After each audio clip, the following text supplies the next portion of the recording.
Discuss financial decisions. Financial decisions क्या होते हैं, कौन कौन से डिसीजंस को हम लोग फाइनेंशियल डिसीजंस कहते हैं. उसमें 3 तरह के डिसीजंस आते हैं. I know that you guys know it. हम लोग उसको डिस्कस कर चुके हैं. What are these? Investment decision, financial decisions, financing decisions और फाइनेंशियल डिसीजंस. तो इन सबका मिक्स हो गया. Investment decisions, financing decisions and dividend decisions. These are the 3 types of decisions which we take in our business during doing our financial management. So now we are going to start what is investment decision. Okay. अब investment decision थोड़ा सा मैंने आपको पहले बताया था, अब हम डिटेल में उसको करेंगे. Investment decisions means where to invest, कहाँ पे इन्वेस्ट करें. हमारे पास पैसा पड़ा है, हमने उसको इन्वेस्ट करना है, लेकिन कहाँ करें उसको सोच के करना है. हम ऐसे थोड़ी ना कहीं पे भी डाल देंगे अपना पैसा, कहीं पे भी लगा देंगे, नहीं.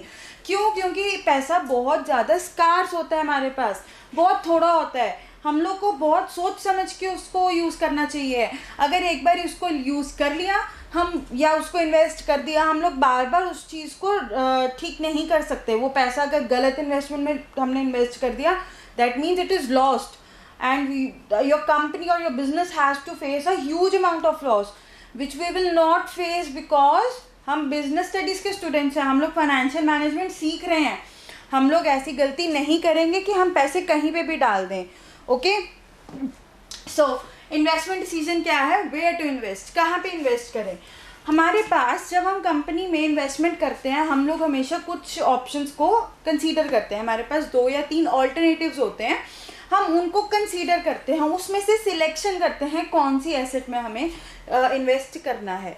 डिपेंडिंग अपॉन योर नीड, आपके पास क्या सिचुएशन है, what various factors on which we choose our decision and on which we choose our asset and we make a decision.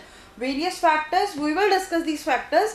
अब उन फैक्टर्स के ऊपर हम लोग ये सोचते, उन फैक्टर्स को कंसीडर करके हम लोग पहले उनकी एक सिलेक्शन करते हैं एसेट्स की. That means careful selection of assets. First of all, while doing investment decisions, you have to choose an asset very carefully कि आप किस में इन्वेस्ट करना चाहते हैं. और इन्वेस्टमेंट करने टाइम, चूज़ करने टाइम आपको वो इन्वेस्टमेंट चूज़ करनी है और यू कैन से वो एसेट चूज़ करनी है that brings maximum benefit to your company. That maximum, okay, that brings maximum benefit to your company. जो इन्वेस्टमेंट आपकी कंपनी में मैक्सिमम बेनिफिट लेकर आएगी, आप वो इन्वेस्टमेंट चूज़ करेंगे. ओके. फॉर एग्जाम्पल, एक इन्वेस्टमेंट ए है और एक इन्वेस्टमेंट बी है. ओके. यहाँ पे आपको जो रिटर्न्स मिलने हैं वो आपको 10% मिल और यहाँ पे आपको रिटर्न्स 15% मिलने हैं. देन आप कौन सी इन्वेस्टमेंट चूज करोगे? Naturally you will go for B1, right. आप बी ही चूज करोगे क्योंकि यहाँ पे आपको ज़्यादा बेनिफिट मिल रहा है. दैट इज समथिंग कि आप वो इन्वेस्टमेंट चूज करोगे.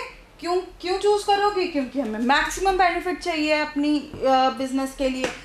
नाउ अदर केस, आप बी को तो बी आपके लिए रिटर्न्स अच्छे लेके आ रही है, नो डाउट, बट वो आपको खर्चा भी बहुत ज़्यादा पड़ रहा है उसका, या उसको जो पीरियड है वो बहुत ज़्यादा, रिटर्न आने का पीरियड ही बहुत ज़्यादा है, उसको पे बैक पीरियड कहते हैं, वो बहुत लंबा है. बट इसका पे बैक पीरियड कम है एंड रिस्क इतना नहीं है, जिसमें रिस्क बहुत ज़्यादा रिस्क इन्वॉल्व है, too much risk है. Then we will go for A1 depending upon the various factors. What are the things these both investments are providing us? Okay. इन दोनों इन्वेस्टमेंट्स को कंसीडर करेंगे, दोनों में से कौन सी इन्वेस्टमेंट हमें क्या क्या बेनिफिट्स दे रही है, फिर हम उसको इवेल्युएट करेंगे, कंसीडर करेंगे, फिर हम लोग वो वाली इन्वेस्टमेंट को चूज़ करेंगे जिससे हमें मैक्सिमम बेनिफिट मिलेगा. Okay, clear.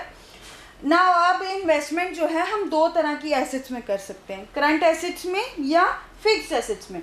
करंट एसेट्स में ये जो अमाउंट होती है वो रिलेटिवली स्मॉल होती है. स्मॉल अमाउंट मीन्स जो हमारा मनी, जितना पैसा लगना होता है वो थोड़ा कम होता है, मतलब इतना ज़्यादा पैसा करंट एसेट में हम लोग नहीं डालते हैं. बट जब फिक्स्ड एसेट्स की बात होती है ये थोड़ी कॉस्टली होती है, राइट. ये थोड़ी एक्सपेंसिव होती है क्योंकि huge investment, huge amount involve होती है. Costly that means it involves huge amount. Okay. So fixed assets में बहुत ज़्यादा अमाउंट इन्वॉल्व होती है, और इसके लिए हम लोग जो डिसीजन लेना होता है while investing in fixed assets, that is to be taken very very carefully.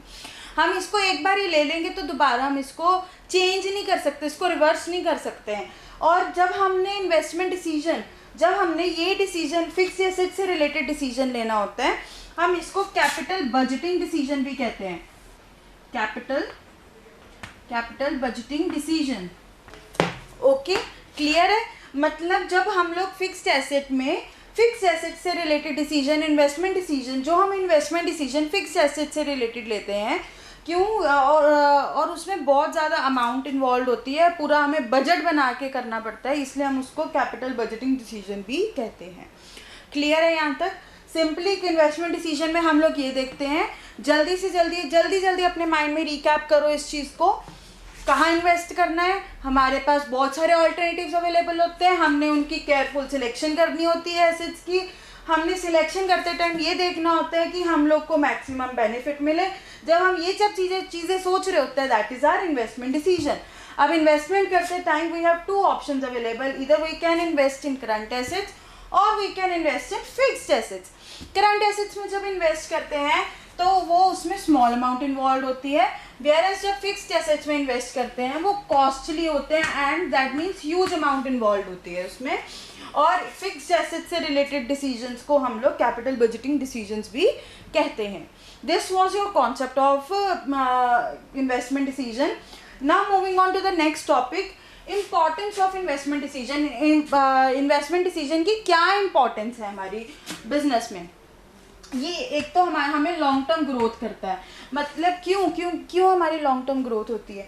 क्योंकि हम लोग मेनली करंट एसेट्स को लेके हम लोग का इतना ज़्यादा कुछ डिसीजन नहीं होता। करंट एसेट्स को लेके हम लोग बस इतना ही डिसाइड करते हैं एवरी ईयर कि इस साल हमें करंट एसेट्स में कितना इन्वेस्ट करना पड़ेगा, बस इतना ही हमारा डिसीजन या इतना ही कंसर्न रहता है हमारा फिक्स करंट एसेट्स के साथ। बट वेयरएज फिक्स्ड एसेट्स के साथ हमें बहुत सारी चीज़ें कंसीडर करनी पड़ती हैं।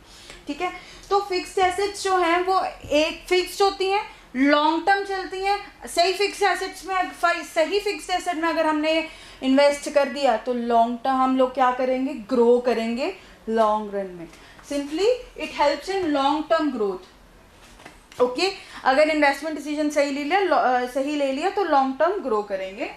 Large amount of funds involve, बहुत ज़्यादा फंड्स इन्वॉल्व होते हैं इसमें, क्योंकि फिक्स्ड एसेट्स जो होती हैं वो काफ़ी एक्सपेंसिव होती हैं। You all know that plant and machinery, land and buildings, ऐसी एसेट्स या कोई इन्वेस्टमेंट प्रपोजल जो कंपनी के पास आ रहा है, मतलब किसी और चीज़ में इन्वेस्ट करने के लिए उनके पास प्रपोजल आ रहा है, तो हर रोज़ नई इन्वेस्टमेंट नहीं कर सकते ना, हमें बहुत ज़्यादा huge amount of investment involve होती है इसमें। So there is large amount of funds involve in it. Okay, risk involve, जब इतना पैसा हम लगा रहे हैं तो उतना ही रिस्क भी लेना पड़ेगा। बिजनेस में कभी भी बिना रिस्क लिए हम लोग कमाई नहीं कर सकते। Higher the risk higher the profit, remember that. So it involves risk also, too much risk is also involved in investment decision, right? We have to calculate the amount of risk which we are going to take for the amount of profit. If you are having risk greater than profit, then you will not choose that investment. Okay, if you are having risk equal to or less than or equal to profit, then only we will go towards to choose that particular investment. Okay, so while considering this, हमें इसकी वजह से, मतलब investment decision की वजह से हम risk भी कैलकुलेट कर सकते हैं, हमें रिस्क कैलकुलेशन का भी मालूम पता चलता है। Second, last is irreversible decision होता है ये, इसको हम लोग चेंज नहीं कर सकते। मैंने यहाँ पे भी आपको बताया था, बहुत ज़्यादा ह्यूज अमाउंट इन्वॉल्व होती हैं। वन टाइम इन्वेस्टमेंट जैसे होता है ये। One time means only once in a life you get an opportunity.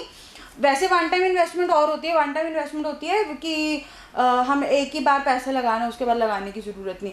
But here it means is कि once in your life time में once in the business life you get an opportunity, और hardly lucky businesses होते हैं जिनको twice और thrice ही opportunity मिलती है. It's mostly one time you have get an opportunity to invest in such a investment और in such a proposal which might give you returns, right? So जब once है तो एक बार ही सोचा नहीं अगर करने से पहले तो गलत डिसीजन ले लिया तो वो चेंज नहीं हो सकता, आपकी कंपनी फिर बंद ही होगी. तो it is something irreversible, you can't change. इतना ज़्यादा पैसा इन्वॉल्व होता है और इतना रिस्क आप ले रहे होते हो तो आप उसको चेंज नहीं कर सकते, आप रिवर्स नहीं कर सकते डिसीजन को. रिवर्स होते पीछे लेके आना, तो जो चीज़ पीछे आ जाए वो रिवर्सिबल, जो ना आए वो इरिवर्सिबल, इसको वापस नहीं लेके आ सकते. Okay, next topic is factors affecting investment decision. I missed it. Factors affecting investment decision. कौन सी फैक्टर्स हैं जो इफेक्ट करते हैं हमारी इन्वेस्टमेंट डिसीजन में. जब हम लोग ये सब चीज़ें डिसाइड कर रहे होते हैं ना, कहाँ क्या करना है, इन चीज़ों को कंसीडर करते हैं, देन ओनली वी डिसाइड कि क्या हमने करना है. ठीक है, सबसे पहले है cash flow of the project. Cash flow of the project means जब हम लोग किसी प्रोजेक्ट में, या project here means investment, it means कि जब हम किसी प्रोजेक्ट में इन्वेस्ट करते हैं उस टाइम हम लोग ये देखते हैं वो हमें कितना कैश इनफ्लो, मतलब हमें कितना पैसा लगा के कितना पैसा हमें मिलेगा, हमारे पास से कितना पैसा जाएगा, फिर हमारे पास वापस कितना पैसा आएगा. हम इन चीज़ों को कंसीडर करते हैं. ठीक है, तो इन्वेस्टमेंट करते टाइम हम ये चीज़ कंसीडर करते हैं कैश फ्लो, कैश कितना इनफ्लो होगा और कितना आउटफ्लो होगा in this particular project. Got it. Second is return on investment. I have discussed it कि क्या रिटर्न है, कितनी रिटर्न है. Higher the return only then only you will choose the profit. आप बाकी चीज़ों को भी कंसीडर करते हैं, यानी रिस्क इन्वॉल्व कितना है एंड ऑल, वो हम लोग नेक्स्ट पॉइंट करेंगे. बट आप यहाँ पे इतने समझे कि रिटर्न ऑन इन्वेस्टमेंट, आप वो चीज़ें, आप फॉर एग्जांपल आप इन्वेस्टमेंट डिसीजन ले रहे हैं. ठीक है, पहले तो आपने ये देखा कि कौन, आपके पास बहुत सारे ऑल्टरनेटिव थे, A B C D E ऐसे थे. फिर आपने कैश फ्लो देखा कि कौन से प्रोजेक्ट का कैश फ्लो सही है. आपको 2 प्रोजेक्ट लगे, ये 2 प्रोजेक्ट लगे, इनका कैश फ्लो सही है. नेक्स्ट आप क्या देखोगे, रिटर्न क्या है उनकी इन्वेस्टमेंट पे, मतलब प्रॉफिट कितना हम लोग कमा सकते हैं. B पे हम लोग 15% कमा सकते हैं, 18 पे हमें 10% का प्रॉफिट हो सकता है. Then we will go for this one only, right. Now next what we will think is investment criteria. Investment criteria राजे होता है कि जब हम लोग इन्वेस्टमेंट करते हैं हम लोग सिर्फ उसका रिटर्न नहीं देखते, हम लोग ये सब चीज़ें भी देखते हैं कि उसमें रिस्क कितना होता है, उसमें किस तरह की लेबर की चाहिए है. मतलब इस प्रोजेक्ट को अगर हम ले रहे हैं तो जिस तरह की लेबर वो प्रोजेक्ट की डिमांड है, क्या वो अवेलेबल है. जिस तरह के प्रोजेक्ट, उस प्रोजेक्ट में जिस तरह का इनपुट चाहिए है, क्या वो इनपुट अवेलेबल है, क्या कुछ आपके पास ऐसी मशीनरी अवेलेबल है, ऐसी क्या आपके पास वो टेक्नोलॉजी अवेलेबल है, क्या आपके पास उतनी इन्वेस्टमेंट करने की कैपेसिटी है. कैपेसिटी अगर उतनी होगी देन यू विल, कैपेसिटी तो आप यहीं पे चेक कर लोगे. फिर अगर वो प्रोजेक्ट कहीं प्रैक्टिकली पॉसिबल भी है या नहीं है, आप ये सब चीज़ें चेकआउट करते हो, राइट. अब आप सोच रहे हो मैं आपके कंपनी में आई प्रोजेक्ट लेकर, इन्वेस्टमेंट लेकर कि हम लोग मैं ऐसी गाड़ियाँ बनाना चाहती हूँ जो कि हवा से ही चलें. ठीक है, आपको अच्छा हवा से चलें, आपने कह रही नहीं बहुत बढ़िया प्रोजेक्ट है, बहुत अच्छा, पेट्रोल वैसे ही कम हो रहा है, पानी कम हो रहा है, हवा से चलने वाली गाड़ी बहुत बढ़िया. आपने पैसा लगा दिया. पहले आप ऐसे ही पैसा नहीं लगाओगे, आप ये सोचोगे अब जो मेरे को टेक्नोलॉजी चाहिए है. ठीक है, अब गाड़ियाँ तो मैं सोच रही हूँ कि मैं हवा से चलने वाली गाड़ियाँ बना दूँगी. अब मैं कैसे मेरे को मिलेगा, मुझे उसके लिए उतनी टेक्नोलॉजी अवेलेबल है मेरे पास. सब अच्छा, मान लो रिस्क भी कैलकुलेट हो गया, लेबर भी हमने देख ली, जिस तरह की लेबर चाहिए वो भी मिल गया, इनपुट भी देख लिया, जिस तरह का इनपुट चाहिए वो भी मिल गया मेरे को. टेक्नोलॉजी है करंटली, तो वो टेक्नोलॉजी अवेलेबल ही नहीं है. तो क्या ये प्रोजेक्ट आप लोगे? आप नहीं लोगे. ठीक है, इन्वेस्टमेंट भी बहुत अच्छी, रिटर्न भी मैं बहुत अच्छा दे रही हूँ आपको. मैं कह रही हूँ 50% रिटर्न्स आपके, आप पैसा लगाओ 50% रिटर्न्स आपके. क्या आप, बट टेक्नोलॉजी तो अवेलेबल नहीं है. फिजिबल होगा, फिजिबल मतलब प्रैक्टिकली पॉसिबल होगा ये प्रोजेक्ट, नहीं होगा ये प्रोजेक्ट प्रैक्टिकली पॉसिबल, देन आप इन्वेस्टमेंट करोगे ही नहीं. राइट। तो दिस इज समथिंग, आप इन्वेस्टमेंट क्राइटेरिया भी देखते हो इसको, इसका दूसरा नाम है प्रोजेक्ट अप्रेजल। ओके, ये आपको बुक्स में शायद ना मिले, it is a something I am giving you extra. इसको प्रोजेक्ट अप्रेजल भी कहा जाता है। Got it? कि प्रोजेक्ट को प्रोजेक्ट अप्रेजल, अप्रेज करना मतलब उसको एनालाइज करना प्रॉपरली कि क्या ये फिजिबल है, क्या उसकी बहुत सारी चीज़ों को चेक करना, right. Then only you will do investment और नॉट। क्लियर है? ये हमारा सारा इन्वेस्टमेंट डिसीजन था कि कहाँ पे इन्वेस्ट करना है। इन्वेस्टमेंट कर डिसीजन से हमें हमारी कंपनी लॉन्ग टर्म ग्रो करती है, हमें large amount of funds involve होते हैं तो हमें उसका गाइडेंस मिल जाती है, रिस्क इन्वॉल्व होता है हमें उसका भी मालूम पता चल जाता है, इरिवर्सिबल डिसीजन होता है, हम इसको रिवर्स नहीं कर सकते, इसीलिए इसको डिसाइड करने टाइम बहुत ध्यान से डिसाइड करना पड़ता है। और फैक्टर्स क्या हैं? कैश फ्लो क्या है कम प्रोजेक्ट का, कितना हमें लगाना है, कितना वो वापस देगा हमें, राइट। जो हमने लगाना है दैट इज़ आउटफ्लो, एंड जितना वो हमें वापस देगा that is inflow. Return on investment, कितनी रिटर्न्स आएंगी हमें, हमारे पास वापस कितना आएगा, प्रॉफिट कितना आएगा, ठीक है। और फिर इन्वेस्टमेंट क्राइटेरिया, क्या क्या चीज़ें हमें, और भी बहुत सारी चीज़ें होती है डिपेंडिंग अपॉन द, जैसे मशीनरी है, टेक्नोलॉजी है, प्लांट है, अवेलेबिलिटी ऑफ लेबर है, अवेलेबिलिटी ऑफ एरिया है, ऐसे बहुत सारी चीज़ें हैं जो आपको देखनी पड़ती हैं। कैपिटल है, too many things you have to consider while thinking of an investment, right. So आप इन्वेस्टमेंट क्राइटेरिया भी चेक करोगे। This was with your investment decision. Now moving on to the next decision that is financial decision.